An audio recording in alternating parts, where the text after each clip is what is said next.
Every day in the USA, people find themselves in court.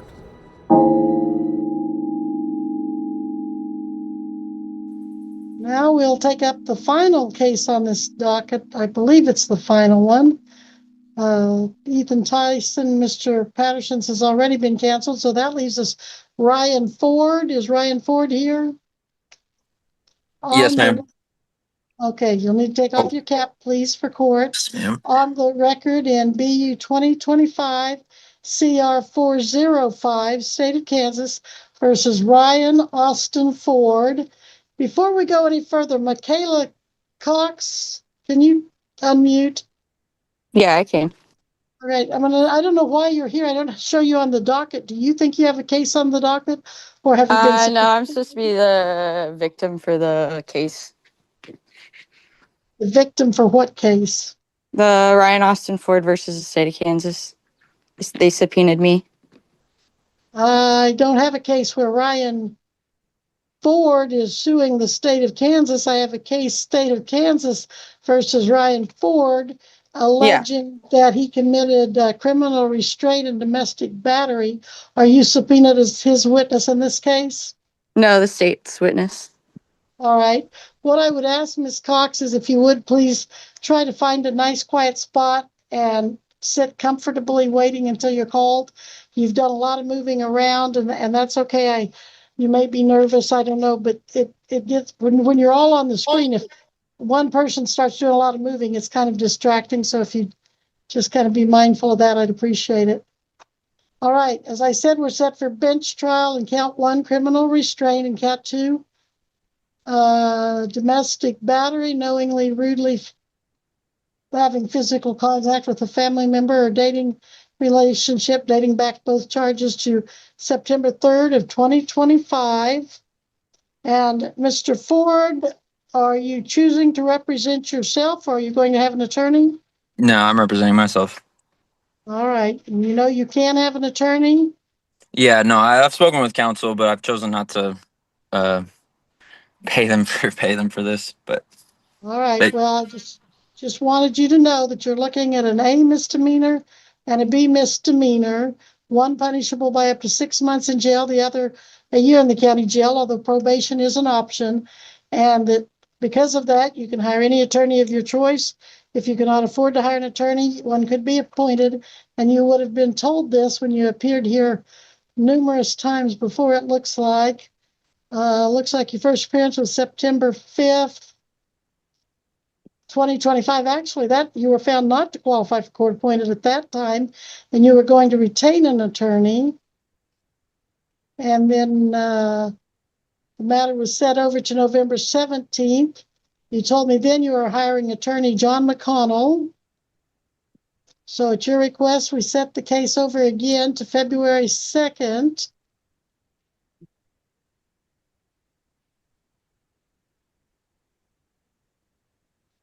And then you wanted to waive your right to counsel, continue a plea of not guilty to both counts, and set the matter for bench trial today, and that's what we did. So here we are. You're still wanting to proceed now without counsel? yes, ma'am, or yes, Your Honor. All right. Anyone making you waive your right to an attorney? No, This is your own free will? yes, All right. I will accept that and have the record reflect that you're knowingly and voluntarily waiving your right to an attorney, and you want to go to trial on both counts. Is that right?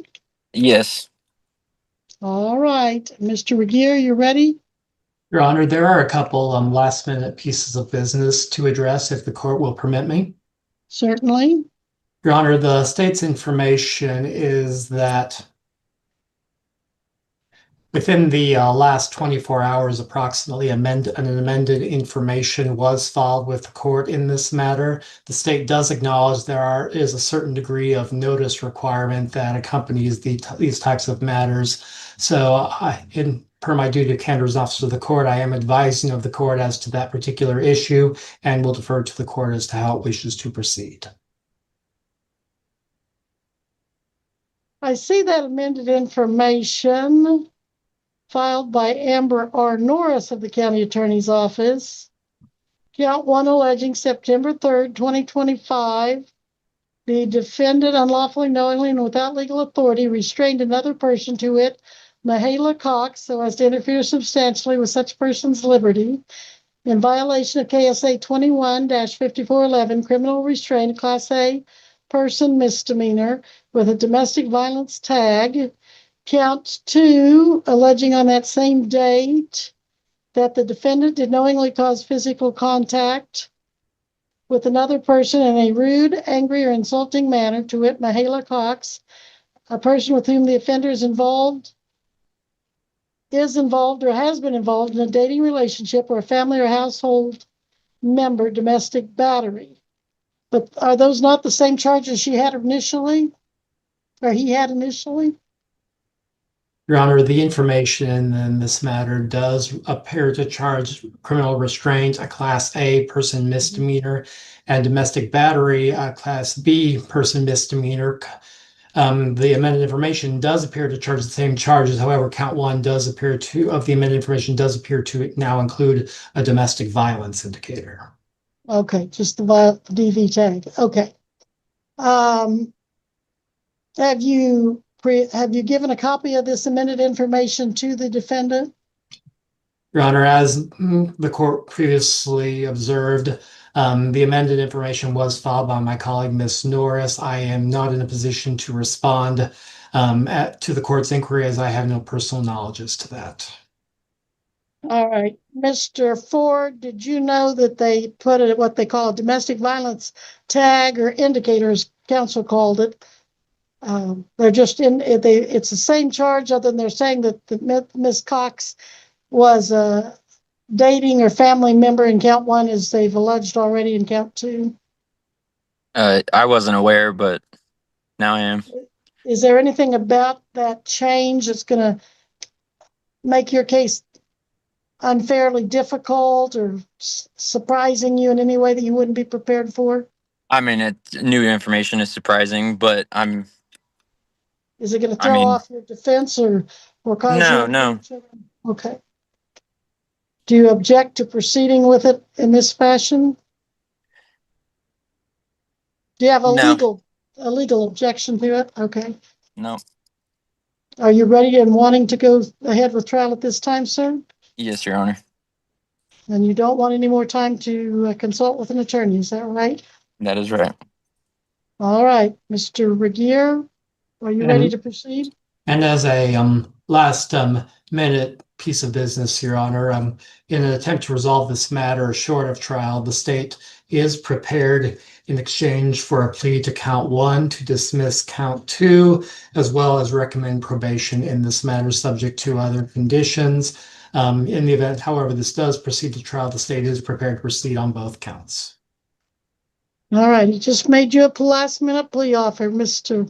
Ford. Did you hear it? Did you understand it? I understand. Can I have the first? He said the first charge. Can I just have that charge repeated to me? I'm sorry. That is criminal restraint. Yeah, I'll take that. All right. Miss Cox, you are alleged to be the victim in that. Did you want any time to visit with the prosecutor about it? About what he No, has thank just you. amended? Okay. Do you have any objection to that amendment? No. All right. Well then, are you wanting a particular plea of guilty or no contest, or does it matter to the state? Your Honor, at this time, the state does not announce a preference. All right.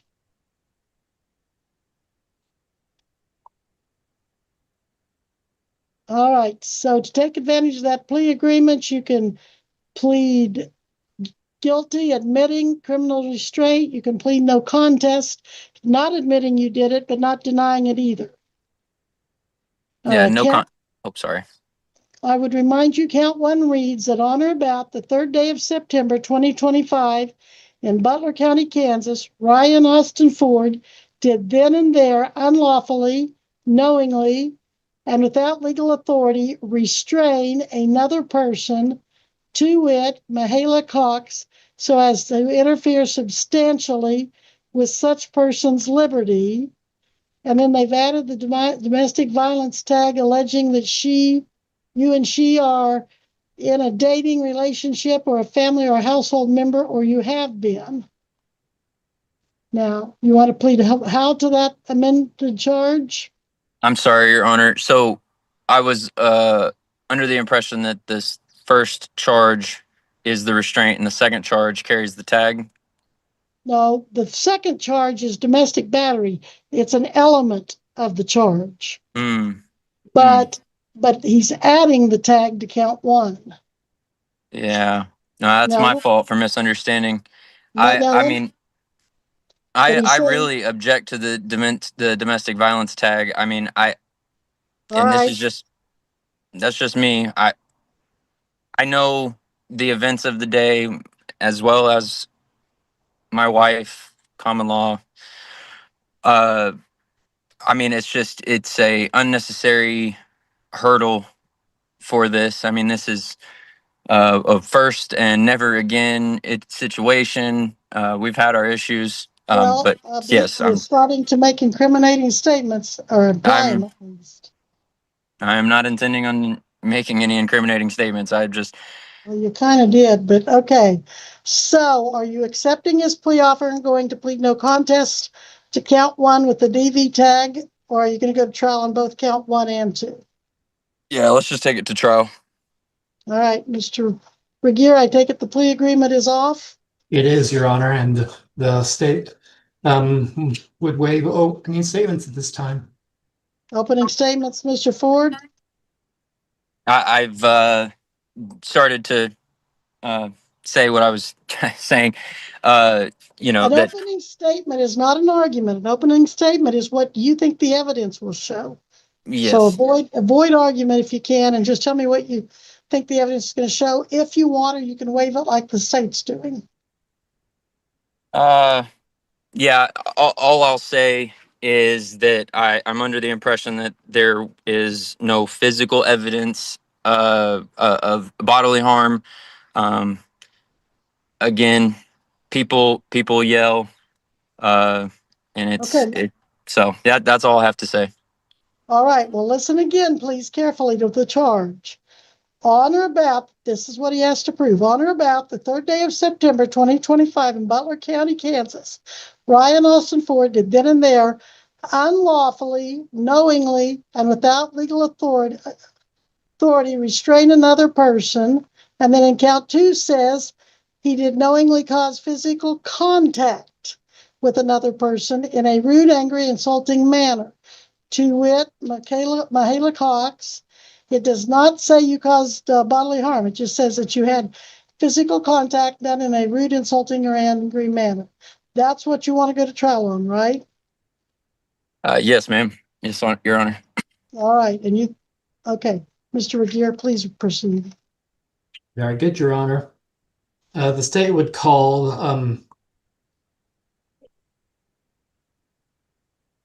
Deputy Austin Mers to the stand. Please raise your right hand. Do you solemnly swear the testimony you're about to give shall be the truth, the whole truth, and nothing but the truth, so help you God? I do. Thank you. Please proceed. Would you please state your name for the record? I am Deputy Austin Mers with the Butler County Sheriff's Office. Okay. And is deputy your official title in that capacity? Yes, And how long have you worked as an officer? since 2025. Okay.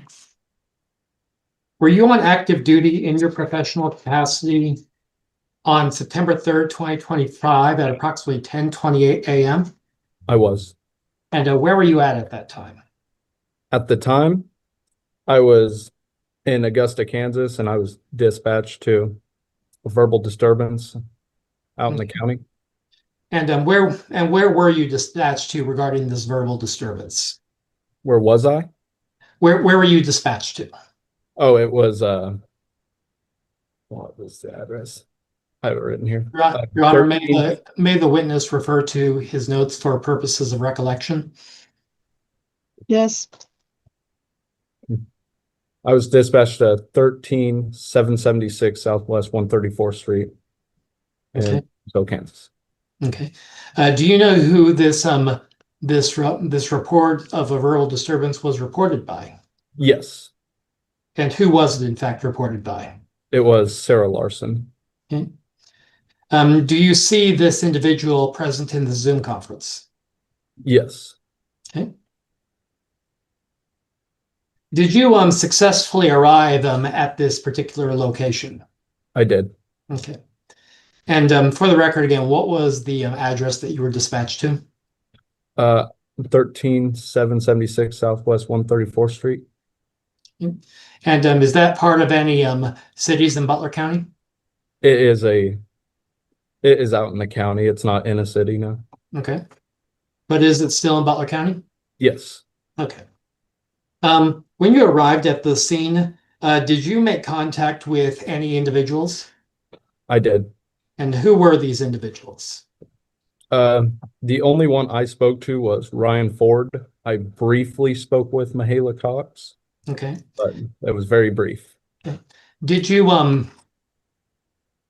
do you see this individual Ryan Ford in the Zoom conference? I do. Would you please point them out and give a brief description for the court? I can see him on my screen. He's brown hair, face tattoo, a beard, gray shirt. Looks like he's sitting in a vehicle. Okay. And is that the individual that you spoke to on the day of September 3rd, 2025? Yes. Your Honor, let the record reflect that the witness has identified the defendant. The record shall so reflect. Okay. When you made contact with the defendant, did the defendant make any statements to you as what had occurred prior to you arriving at the scene? He did not. He said he was walking to his car and he said that nothing happened and he was leaving.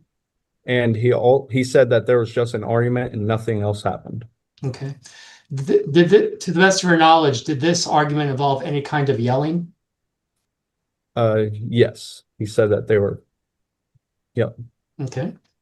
Did the defendant admit to any physical contact between him and another person when he explained to you what had happened? No. Okay.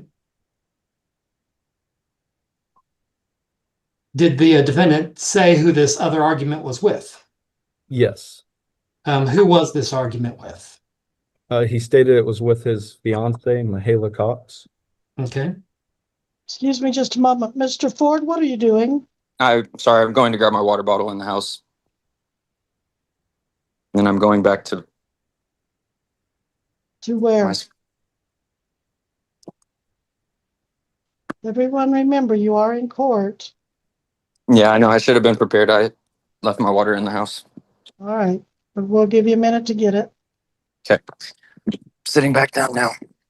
Apologize Did for you the put your inconvenience. Okay. All right. You're back in your vehicle now? Yes, ma'am. You're comfortable there where you can stay there the rest of the hearing? Yes, ma'am. Rest of the trial? All right. Go ahead, please, Mr. Revere. Yes, Deputy Mears did the defendant describe this relationship, but describe the nature of the relationship between him and Miss Cox? I believe the only thing he said was his fiance, maybe, if I recall correctly. Okay. Did you ever make any determinations as to the length of this relationship? I do not recall. I know they have 2 children together and Okay. they were approximately 3 and 4 at the time, I believe. Okay. So is it your testimony that the defendant identified Miss Cox as his fiance and as having 2 children in common? Yes, sir. Okay. Did the defendant ever admit to you how long this relationship had lasted? I do not recall. Okay.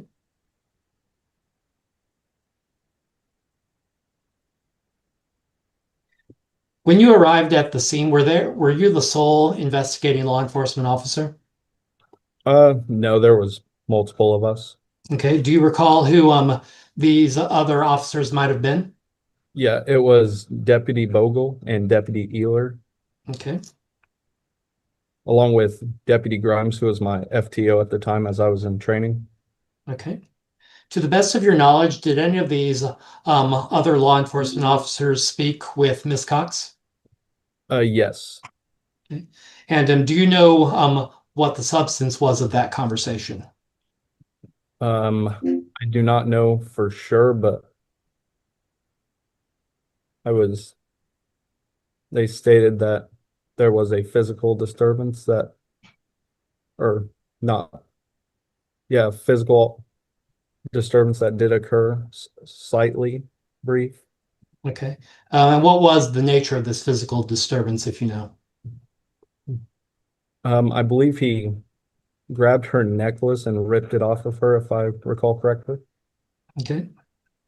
and was refusing to let her leave.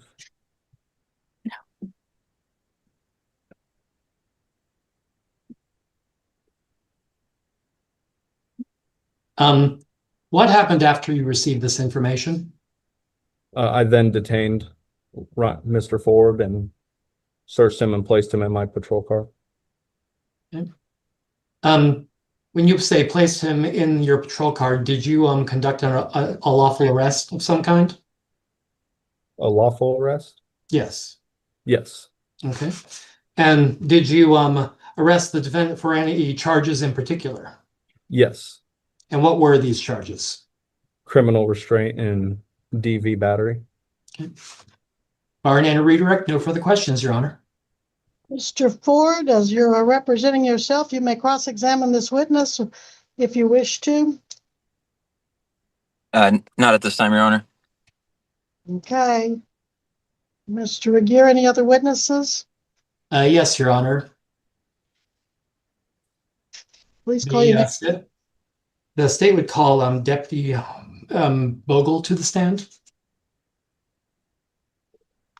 Please raise your right hand, sir. You solemnly swear the testimony you're about to give shall be the truth, the whole truth, and nothing but the truth, so help you God? Yes, Honor, I do. All right, thank you. Please proceed. Would you please state your name for the record? Detective Daniel Bogle, And where are you employed? Butler County Sheriff Office. And is detective your professional title in that capacity? It is. And how long have you worked as an officer? Since 2024. Were you on active duty in your professional capacity on September 3rd, 2025 at approximately 10:28 a.m.? I was. And where were you at that time? I was patrolling the Douglas area. Okay. Did you remain in the Douglas area on this date and time in question?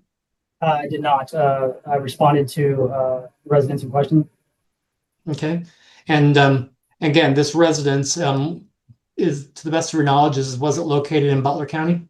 It is. Okay. Did you ever successfully arrive at this residence? I did. And what happened when you arrived?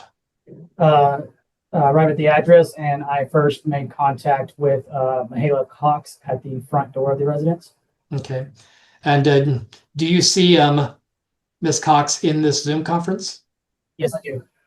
Could you please point her out and give a brief description for the court?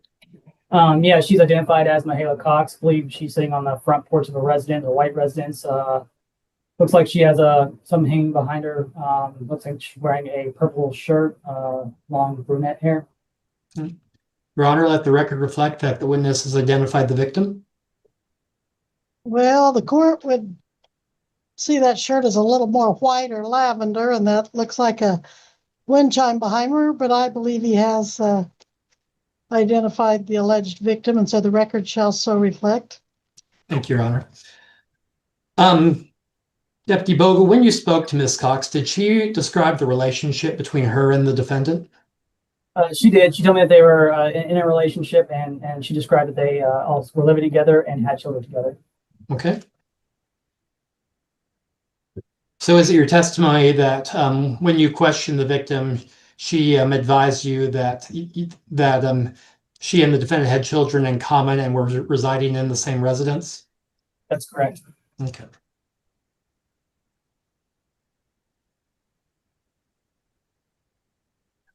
Did Ms. Cox describe to you what had occurred prior to when you arrived at the residence?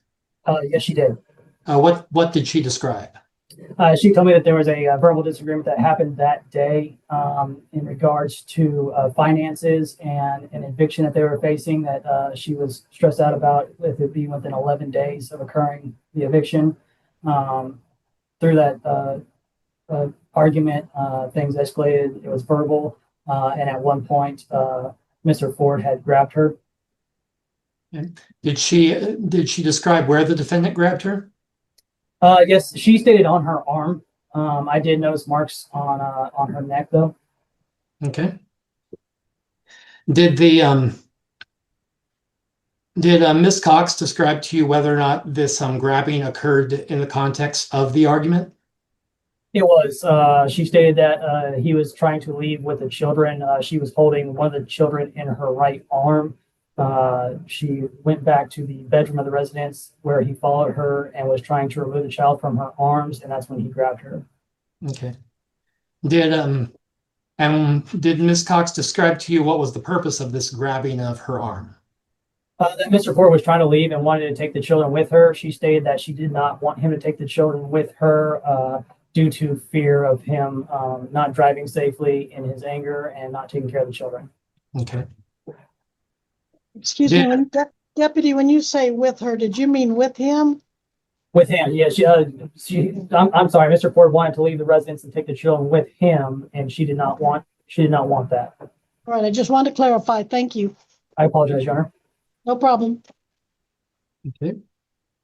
Did Ms. Cox ever say whether she gave the defendant permission to grab her in this manner? She did not. She didn't. And what do you mean by she did not? She did not describe giving him permission. Okay. So to the best of your knowledge, based off what you determined at the scene, it was reported that the defendant grabbed the victim's arm without her permission. Yes. Okay.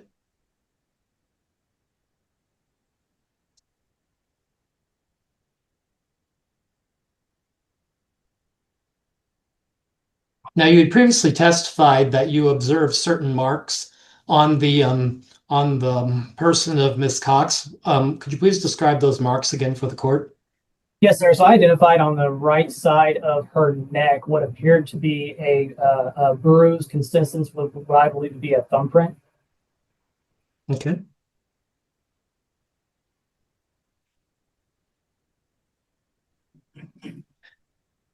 Circling back slightly, when you were dispatched to the residence, did you ever determine who reported the incident? Yes, I did. And who was the individual who made the report? It was Sarah Larson. Okay. Are you aware of, did you ever determine what the relationship was between the defendant, Ms. Cox, and Ms. Larson? They were next door neighbors. Okay. Do you see Ms. Larson present in this Zoom conference? Yes, I do. Could you please describe her for the court? She's sitting in a vehicle, it looks like. I believe it's a white and black shirt she's wearing, blonde hair. Your Honor, let the record reflect that the witness has identified another state's witness. The record will reflect that Detective Bogle has identified witness Sarah Larson. Okay. Deputy Bogle, when you spoke with Ms. Larson, did she describe to you what she heard prior to making the report? Yes, sir, she did. I spoke with her. She told me that she heard yelling and screaming coming from next door. She identified at one point seeing one of the children sitting on the back porch, which she motioned the child to come over. He did not. And then she told me that she saw Mr. Ford and Ms. Cox through an open window that had blinds open, and she witnessed Mr. Ford grab Ms. Cox. Okay. And this open window with blinds, is it your testimony that these blinds were drawn at the time of the incident? That's the way I understood it, sir. So the blinds were closed? They were open. I'm sorry, they were open. They were pulled open. Okay. And it was because, and didn't Ms. Larson describe to you how she was able to observe what was occurring based off of this window where the blinds were not drawn? Right, it was an open window where she observed this occurrence happen. Okay. Did Ms. Cox describe to you what she saw specifically through the window as far as any physical acts? Ms. Larson identified that she saw what appeared to be Mr. Ford grabbing Ms. Cox and her pulling away from Mr. Ford in a defensive manner. Okay.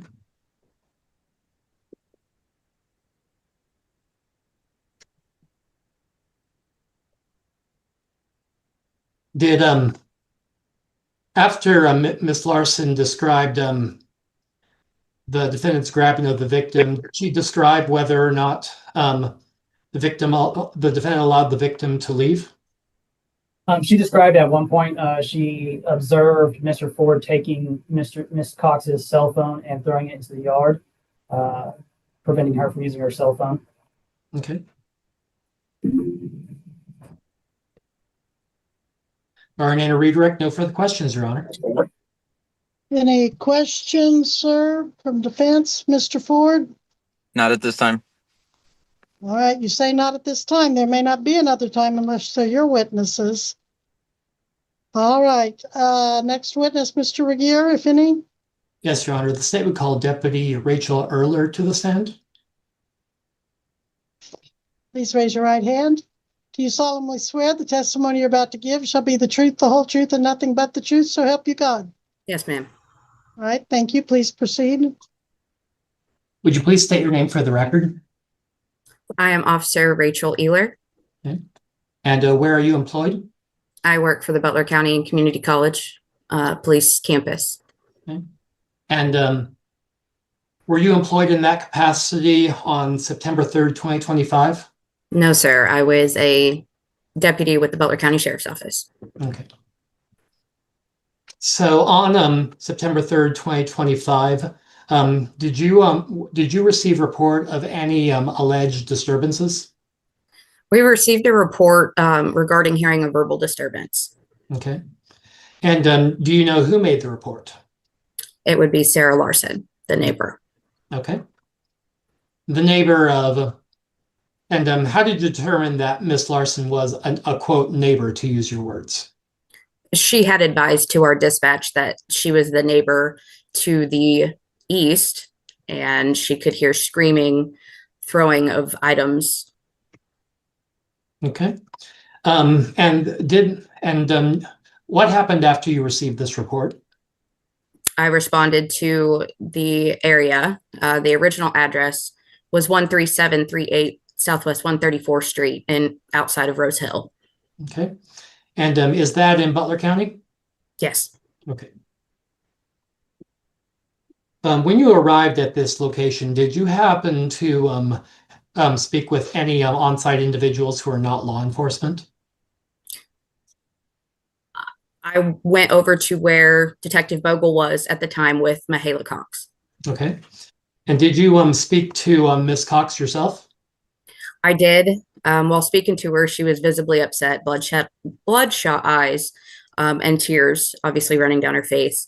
I had observed the mark on the right side of her neck. When asked about it, she said that she had removed her own necklace out of anger, but she was unsure if Mr. Ford had grabbed her neck. Okay.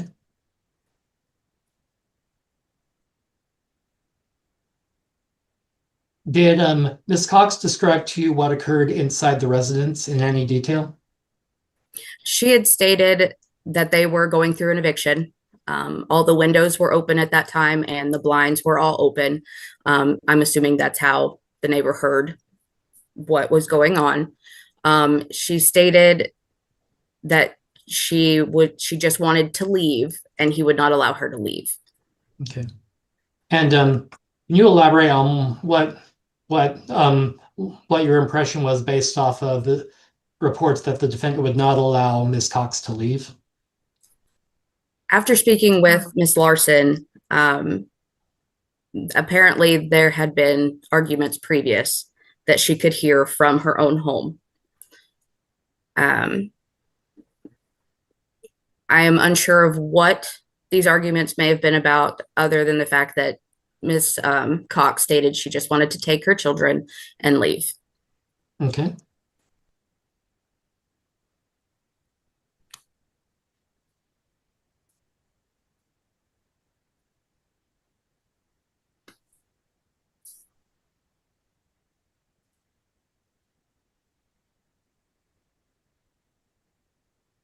Barney, redirect. No further questions, Your Honor. Questions, cross-examination, Mr. Ford? No, Your Honor. All right, please call your next witness, Mr. Regier. Yes, Your Honor. The state calls Sarah Larson to the stand. Please raise your right hand. You solemnly swear the testimony you're about to give shall be the truth, the whole truth, and nothing but the truth, so help you God. Yes, ma'am. Thank you. Please proceed. Would you please state your name for the record? Sarah Larson. How old are you? I'm 30. Okay. And where are you employed? I'm a stay-at-home mom. As a stay-at-home mom, do you commonly remain at your residence during the day? Yes. Okay. And where do you reside presently? I live at 13738 Southwest 134th Street in Rose Hill. Okay. Now you've now previously on the record that there has been testimony about a certain residence. Is your house in close proximity to this particular residence? Yes. How close would you say? Not very far.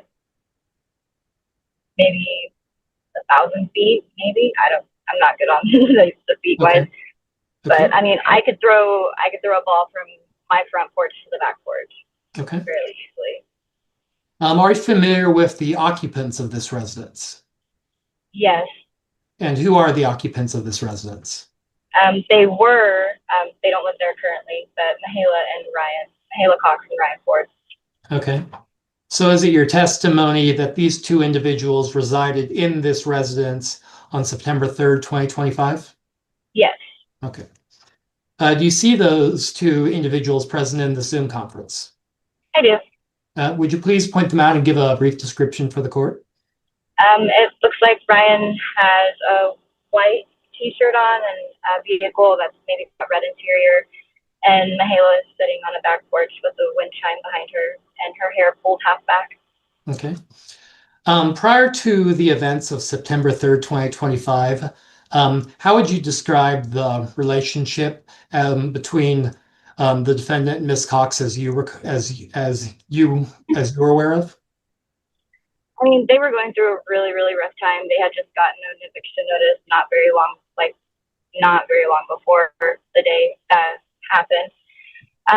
So I mean, things were tight. Things were really stressed over there for sure. They were both really concerned about what they were going to do for their boys, and so it was a little heated. Okay. On September 3rd, 2025, at approximately 10:30 in the morning, did you hear any noises coming from the residence that to your mind were unusual? Yes. Sorry. All right. Please describe these noises for the court. I just heard Ryan yelling and Mahala yelling, and they were arguing back and forth. Okay. Approximately how long did this yelling last, if you recall? It went on for probably about 20 minutes before I finally called somebody. Okay. It was, yeah. Did you happen to observe where these loud noises were coming from specifically? Yes, they were inside.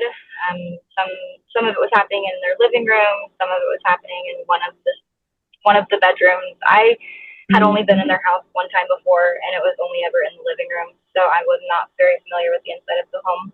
Okay. But I do know they were in one of the south bedrooms, and I had observed Ryan grab her and her pull away, and that's when I decided to call somebody. All right. And when you say you observed the defendant grab her, who is her? Mahala. Okay. Where did you see the defendant grab Miss Cox? I was outside on my porch, trying to get my car loaded. I had a dentist appointment, and she was holding Echo, the youngest little boy, in her arms. And from the way that I assumed the room is set up, it looked as if he was cornering her when he went to grab her to get Echo from her, because he wanted to leave with the boys. She didn't want that. She wanted him to just leave and to let the boys stay there. Okay. And that's when he grabbed her, trying to get one of the boys, Echo. Now, how could you have observed all this? Well, let me backtrack. Where were you when you made these observations? I was outside on my front porch, which is on the west side of my house, and the window that I observed them through was on the east side of theirs. Okay. Is there would you describe this window and the and your front porch as being right across the way from each other, or is it more diagonal? No, pretty much like right across the way. Okay. And how could you have seen what was occurring in the residence through a window if you were on your front porch? The windows were open. They had been cleaning and packing and moving things. So they had all the windows open. Their AC had also been broken. They've been having a lot of problems with the landlord. So their windows had been open. That was a fairly common thing. Okay. So is it your testimony that prior to the events of September 3rd, 2025, you often saw the residence in which the defendant and the victim resided with their windows open? Yeah. Okay. Were the curtains drawn when you made these observations? No. Okay. Now, you previously mentioned that when you observed all this happening, you saw the defendant grab the victim. Where exactly did the defendant grab the victim? In her arm. Okay. I'm assuming it would have been her left arm. Okay. And when the defendant grabbed the victim's left arm, was this while any arguments were going on, or had tempers subsided? No, this was during mid-argument. She was trying to get away from him, and he wanted Echo. Okay. So is it your testimony that so when the defendant grabbed the victim, did you observe any pulling, things of that nature? I assumed that she pulled away. I mean, it didn't look like he yanked her towards him, more so she yanked from him to try to get him off her arm. Okay. And were these efforts successful, if you recall? Yes. She did break free from his grasp. Okay. Approximately how long did it take for this breaking free to take place? It wasn't very long. Maybe 5 to 8 seconds, maybe. Okay. How would you describe the demeanor of the victim as you observed it when the defendant grabbed her left arm? She was upset, obviously. She seemed very uncomfortable and upset. Okay. And how did you and what led you to make this observation that this Miss Cox was upset and uncomfortable? She was crying and asking him to just leave. Okay. After the victim made this request, did you observe the defendant leave? No. Okay.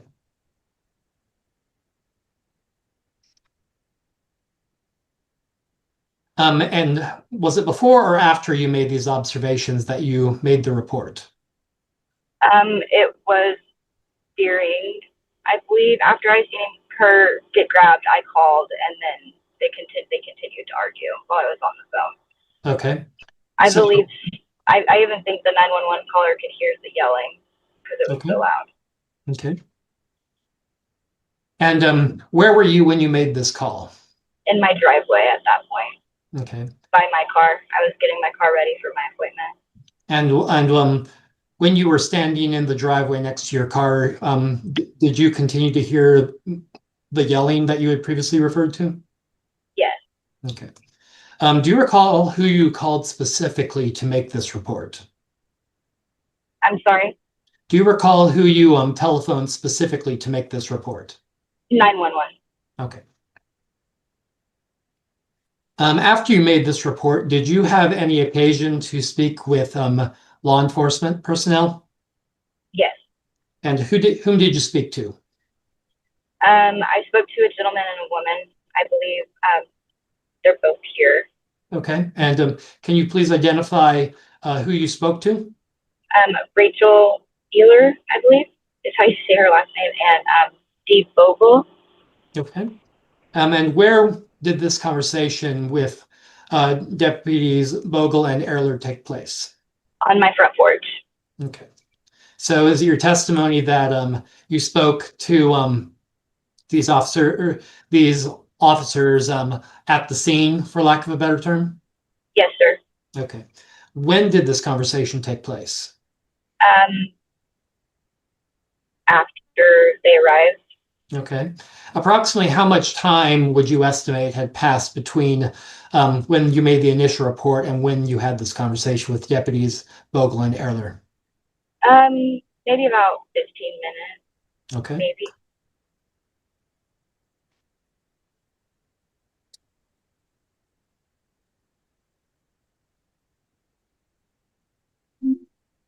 Did you ever hear any exclamations from the defendant and victim's residence to suggest injuries might have occurred?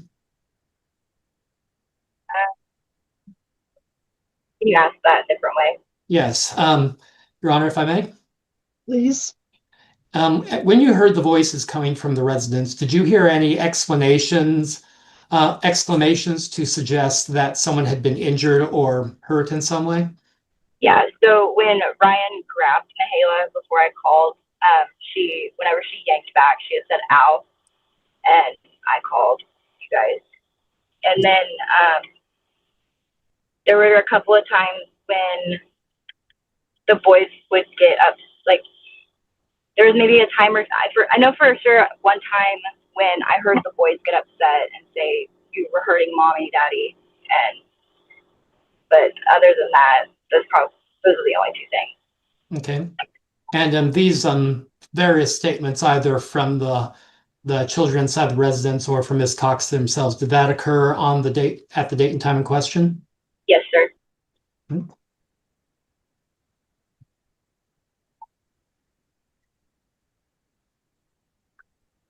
Did you ever observe Ms. Cox try to get away from the defendant? Whenever I seen them through the window, I mean, she was pretty much cornered, so I don't. Okay. Whenever And he grabbed her. what was it about your observations that led you to the conclusion that she was cornered, to use your words? Well, we live in a trailer house. We both do. And so when you're looking out the window, just to the north of the window, there's a wall. And on the other side of that wall is their living room. So that wall is maybe 2 feet, 3 feet probably from that window to the north. And she was right there in that little area, that little pocket of the room. So if that makes any sense. Okay. Like I said, I was never personally inside of their home outside of the couple of times we hung out, and I went inside the living room once.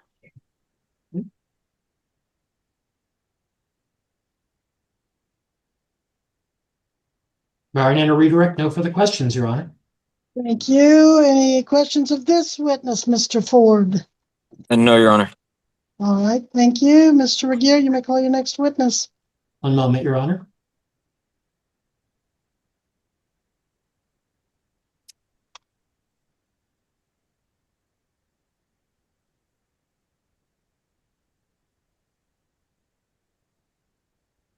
Your Honor, may I request a brief 2-minute recess? That'll be fine. We'll take a brief recess.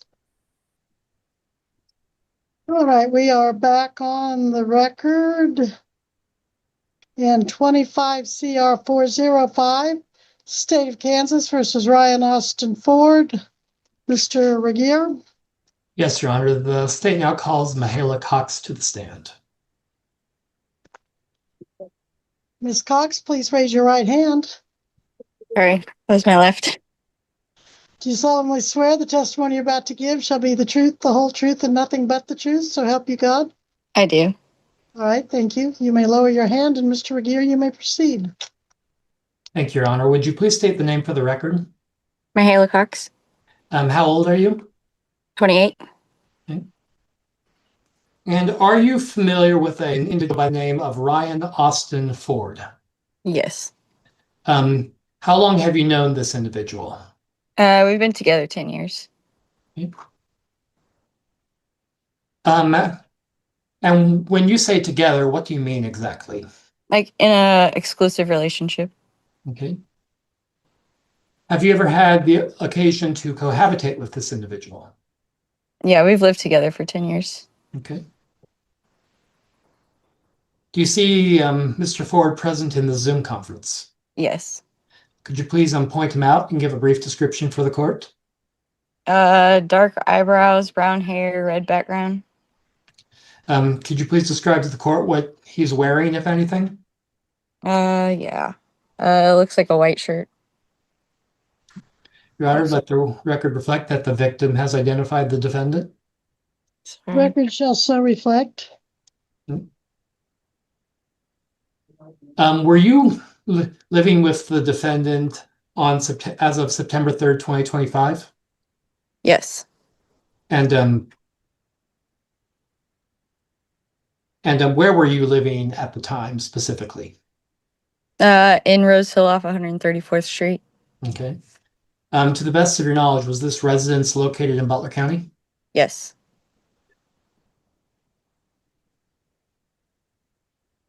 Could you please describe your relationship with the defendant in the days leading up to September 3rd, 2025? I mean, we were kind of going through a stressful period. We were dealing with our landlord refusing to do property maintenance. Like we hadn't had AC for a month. And then he tried to do a 3-day to pay to evict us so he wouldn't have to fix repairs. And we had some other issues as well with him that just weren't being met. And we were just looking to move. So it was kind of a stressful situation. Okay. Now you mentioned that your AC, your air conditioner was not working properly at the time. How did you keep the house ventilated? We had like the screens open. Okay. The screens to what, if you could please elaborate for The the windows. Just the windows. But we only had a few that would open. Some of them did not open at all just because they were trailer windows. Okay. Did you and the defendant ever engage in arguments? Yeah, verbal. Okay. Did you and the defendant engage in an argument on the date of September 3rd, 2025? Yes. Okay.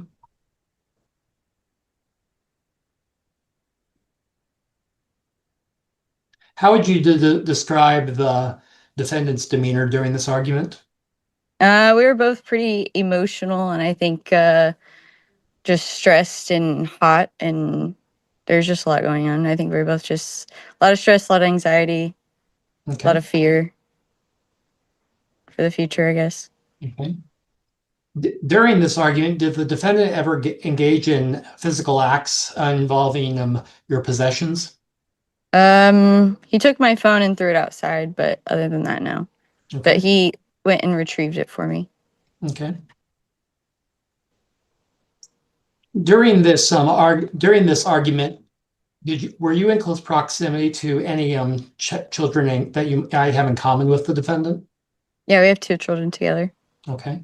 Where were they during this argument?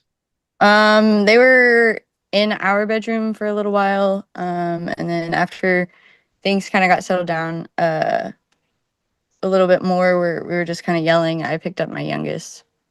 Okay.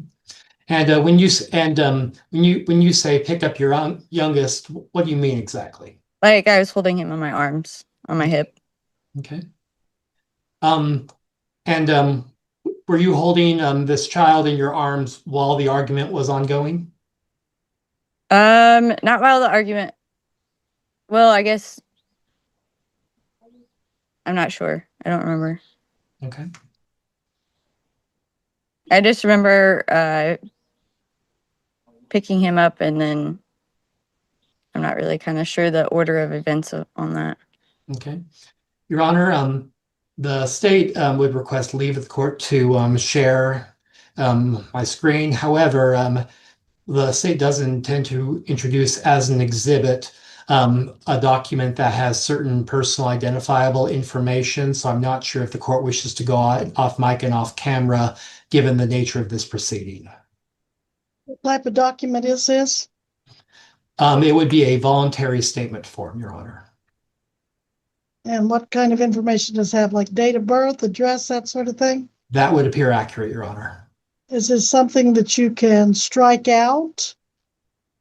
Or do you want to present the original document that might not be a good idea for?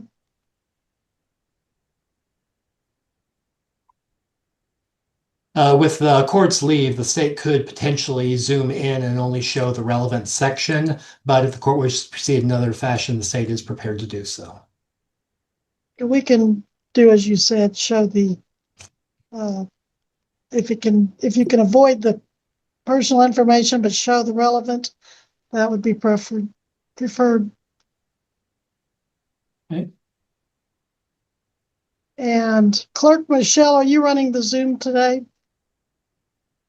Yes, Your Honor. Well, you need to release something so he can screen share. Not that I'm aware of. He should be able to screen share on his own. Okay.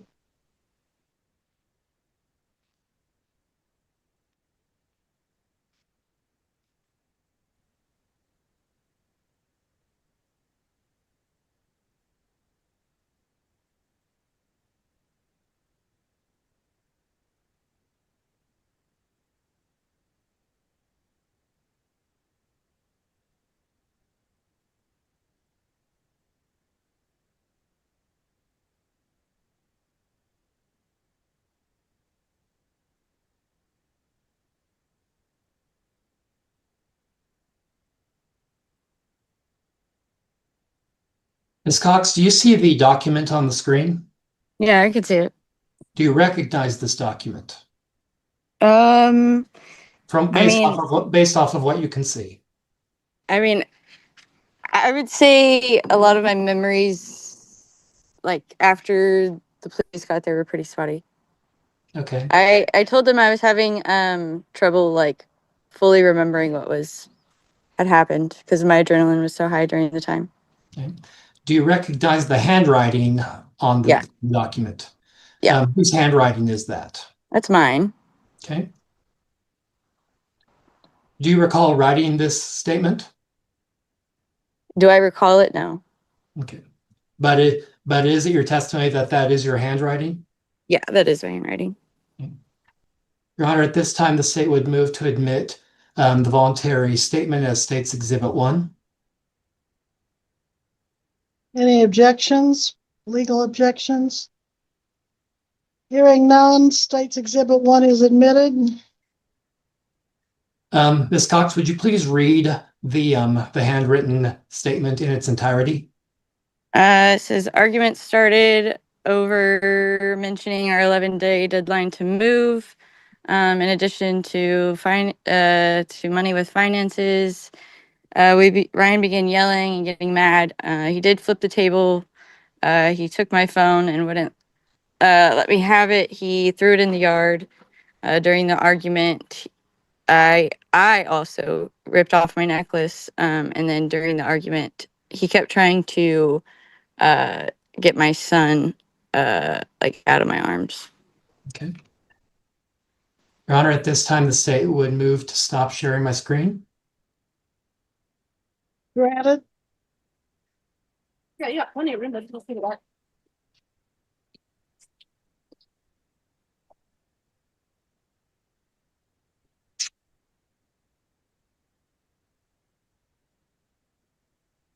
Ms. Cox, when the defendant tried to get your son out of your arms per your statement, what were those efforts as you recall them?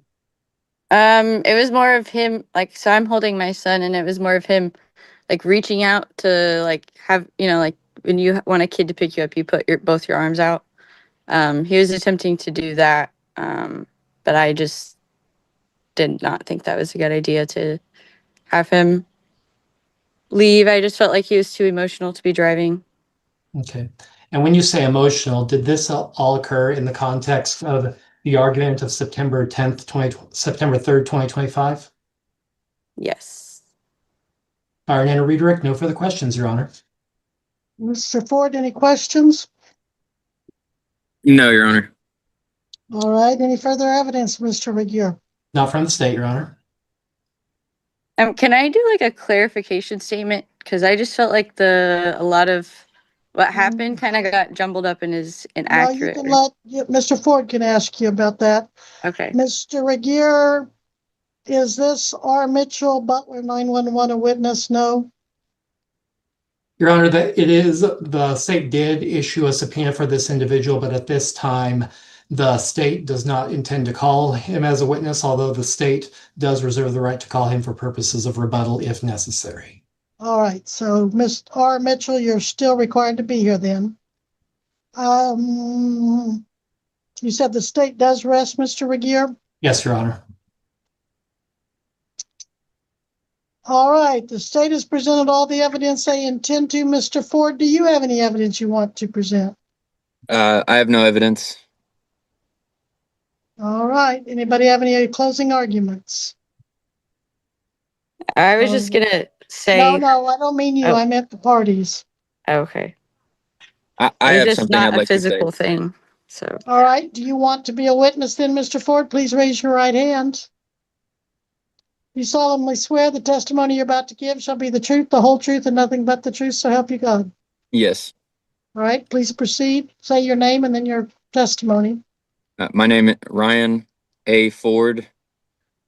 So my recollection of September 3rd, 2025, the day of the incident, there was verbal back and forth, argumentative conversations with the victim, my partner, and again, that has been stated to the court.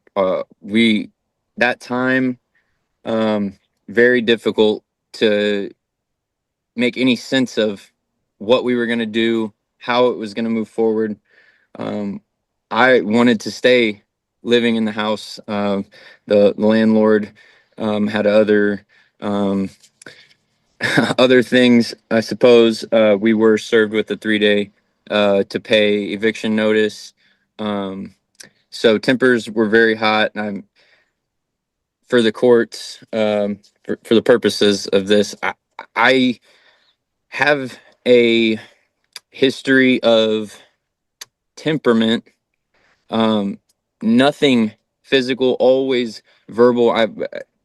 Many times I raise my voice. I feel like I'm the stern parent, possibly based on how I was raised, but irrelevant nonetheless. I do have a temper. I am very let me rephrase that. I have a difficult time thinking before I speak. As to the actions taken that day, I did try to reach for my son, our youngest, Echo. Um, uh, Again, she's let me rephrase that. The victim has stated, the emotional turbulence. As I recall it, I did feel excuse me, I did feel I don't want to say confident. I'm sorry, for lack of a better term. I was okay to take the children and go to my mother's house. And in times past with with arguments with the victim, with my partner, Mrs. Cox, we have just, I don't want to say separate, lack of a better term. We have parted ways. She'll go to her parents or I'll go to my parents. But Objection, it's Your Honor. always, Not relevant to the events of September 3rd, 2025. Overruled. You may proceed, Mr. Ford. as I was saying, I just to clarify, in times past, our arguments and our again, situations over finances, over landlord not wanting to fix things, and again, us, the dispute being she doesn't want to necessarily continue to live here. I want to, again, just fueling that moment, fueling that that the events of September 3rd, 2025. The last thing I'll say is I haven't seen her. Again, she stated for the victim stated for the record, we've been together 10 years, lived together the whole time. I haven't seen her. Excuse me. I haven't seen her. And we discussed last time, myself in the court, about scheduling to be able to see the children. So that had been taken, excuse me. Sorry, that had taken place. So I have been able to see my children, but yeah, my final statement is that I regret my actions that day. And finally, I apologize. That's all. Nothing further, Your Honor. Okay, cross-examination, Mr. Regier. Nothing further from the state, Your Honor. Anything, any other evidence, Mr. Ford? No, Your Honor. All right.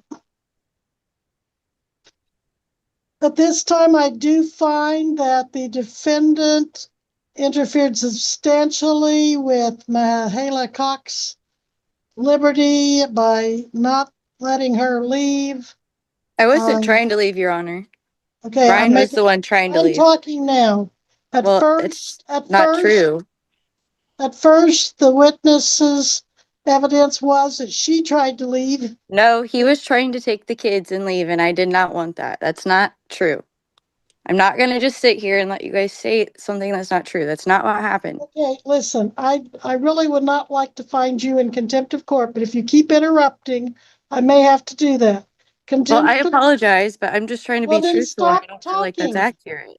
Apology means you're sorry. Stop talking. Stop interrupting. Show me you're sorry for interrupting.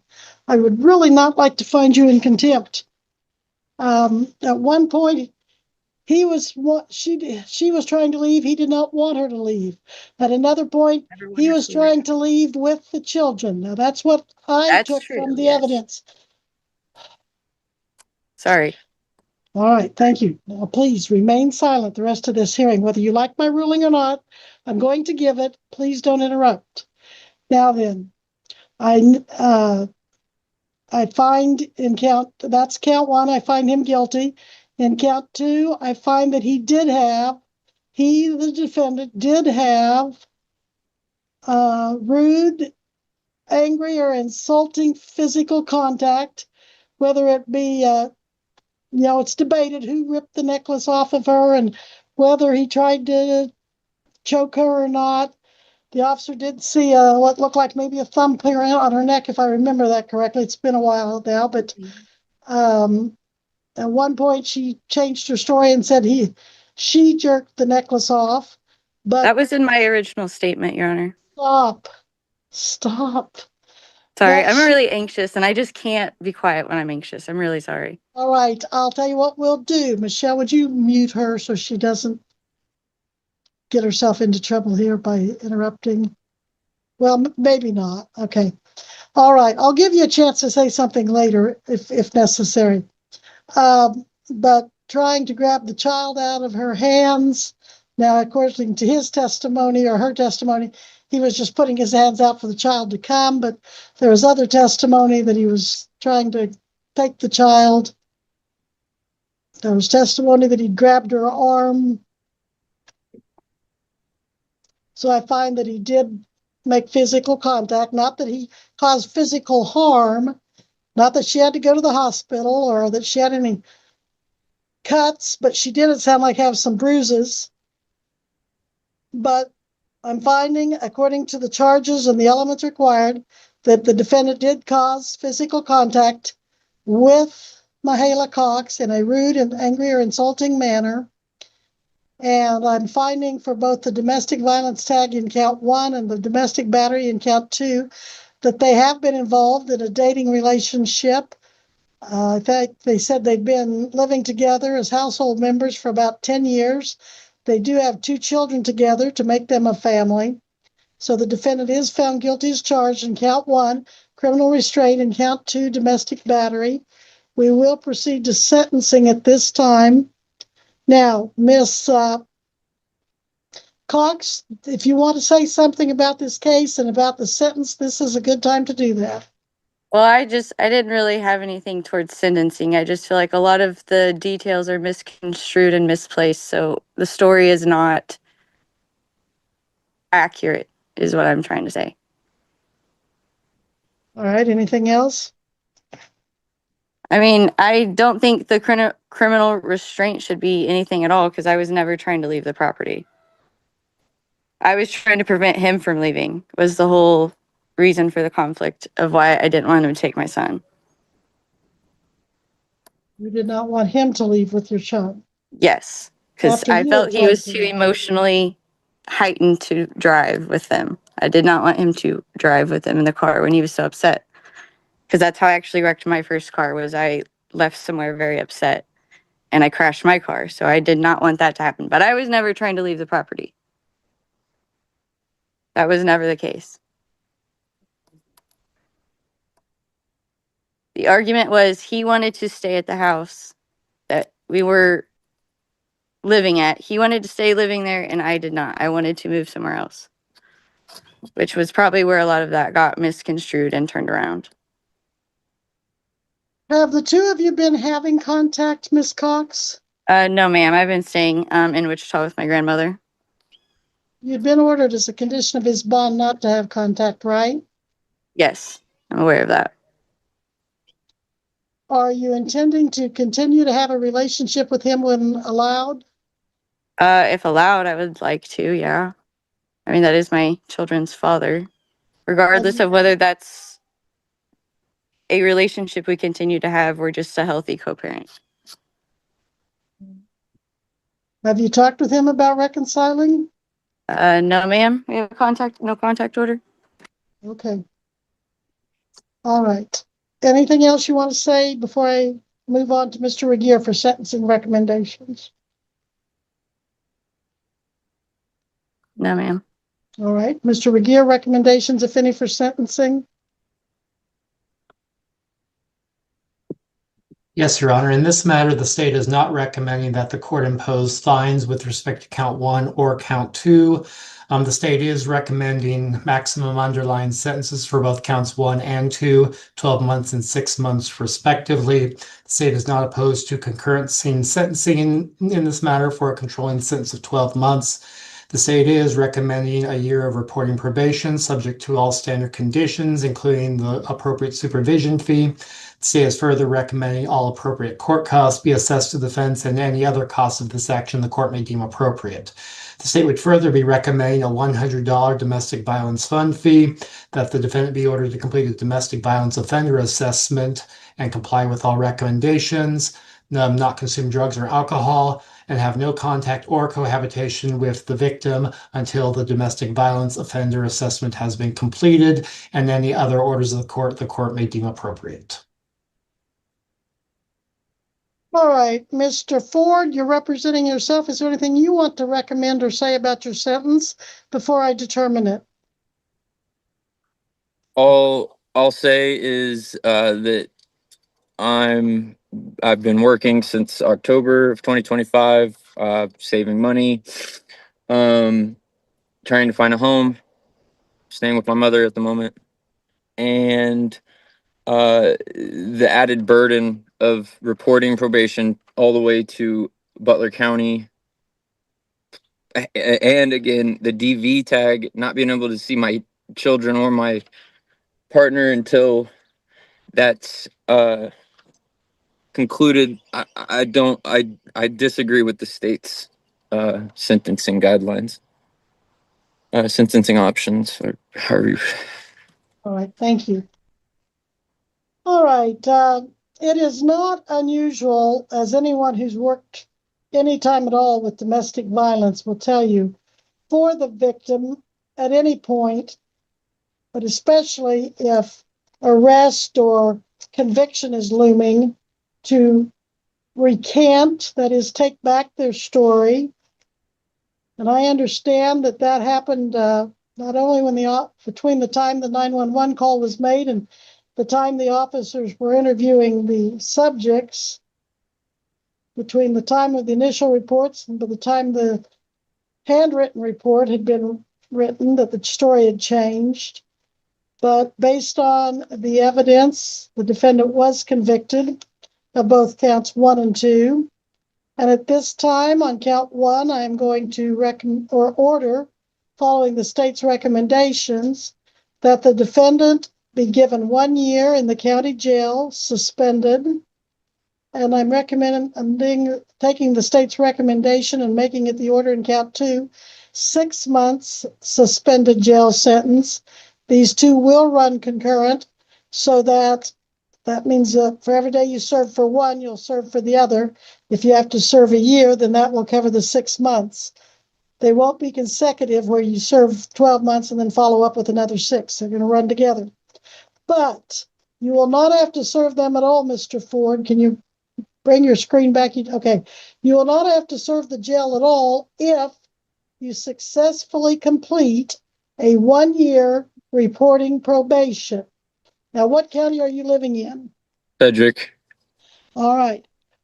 You'll initially have to sign up in Butler County probation, but they have the court's authority and encouragement to transfer supervision to Sedgwick County. And they can do that by Zoom, in person, by mail, however they choose. I'm not issuing any fines following the recommendations of the state, but I am ordering that you pay court costs of $158, I believe it is, for whatever the misdemeanor cause is. Michelle, what's the cost on misdemeanors? It's 158, Your Honor. All right, so you're going to have to pay $158 court costs, $100 DV fee into a fund that goes towards helping victims, and a $60 supervision fee.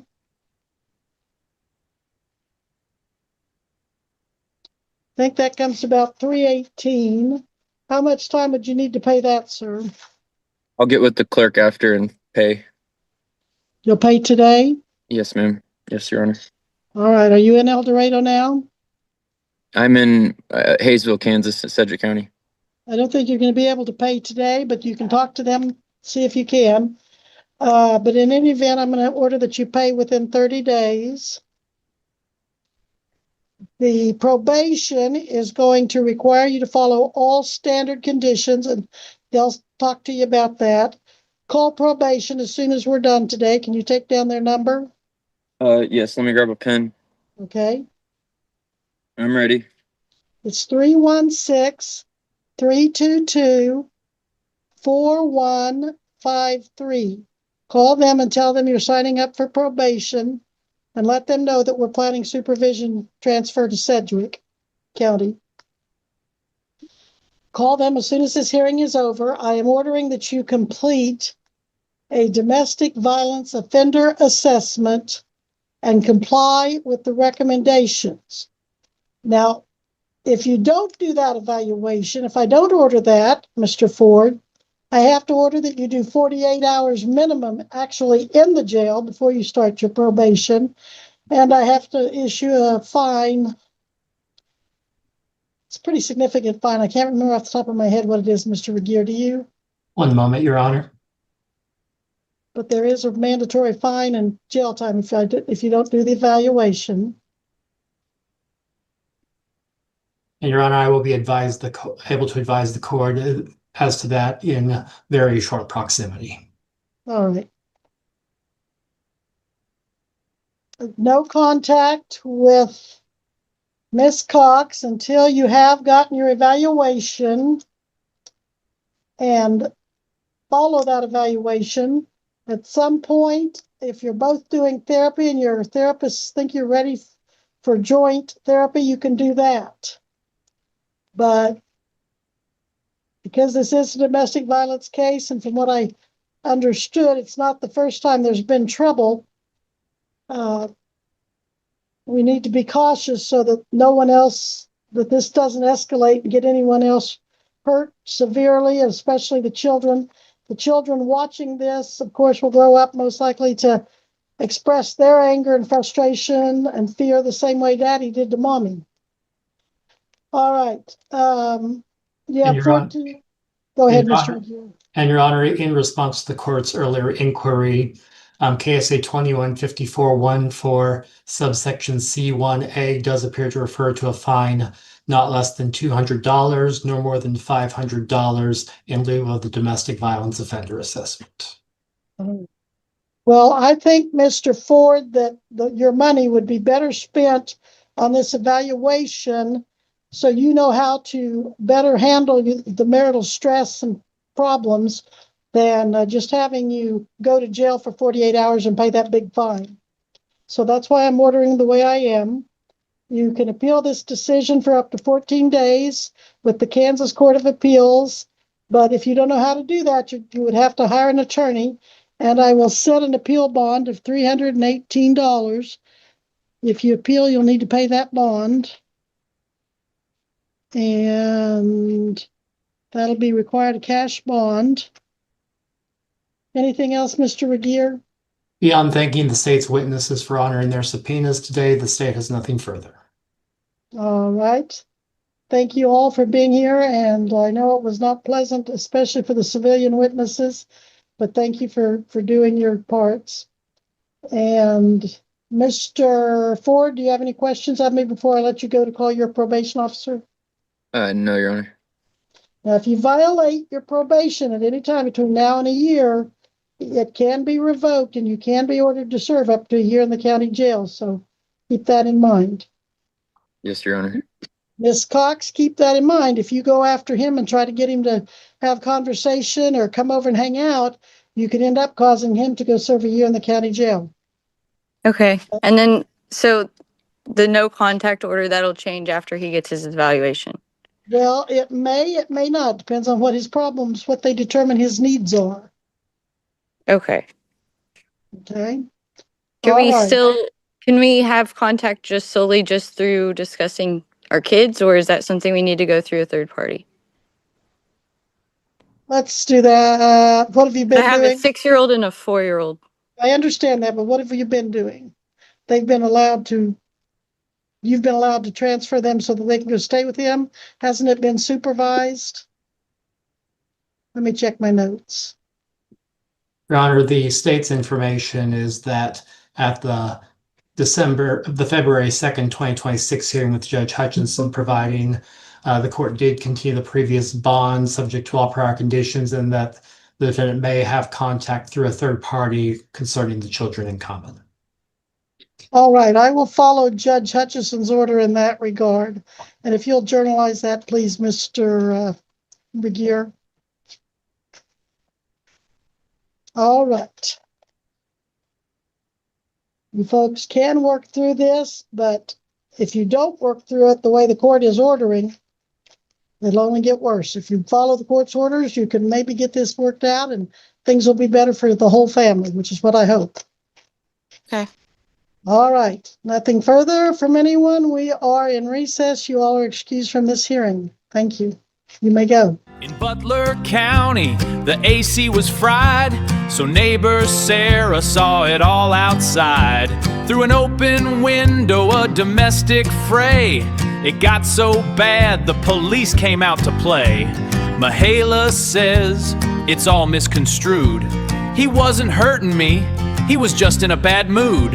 The judge knows everything she says is a load of junk. Mihaela just wants contact with that no good punk.